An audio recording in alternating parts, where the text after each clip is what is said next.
Meet si Josh kay Julie Ann San Jose. Balang araw, gusto ko talagang maging kagaya niya kasi all around siya. Isa si Asia's Limitless star Julie Ann San Jose sa naging inspirasyon ng kapuso performer na si Meet si Josh sa kanyang showbiz career. Sa eksklusibong panayam ng JMANetwork.com, ibinahagi ni Mitzi kung bakit isa si Julie Ann sa pinaka-hinahangaan niyang artista. Ang unang tao na pumapasok sa isip ko ay si Ate Julie Ann San Jose. Hindi lang sa musika kundi para sa buong karera ko, siya talaga ang naging inspirasyon ko, sabi ni Mitzi. Balang araw, gusto ko talagang maging kagaya niya kasi all around siya.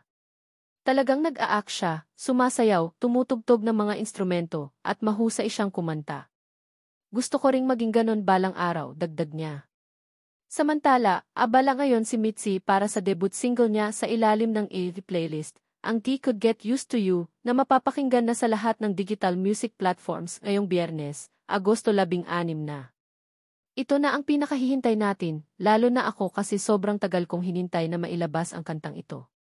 Sana magustuhan nyo at sana maramdaman nyo ang tunay na pagmamahal na nais kong iparating sa pamamagitan ng kantang ito, mensahe ni Mitzi para sa lahat.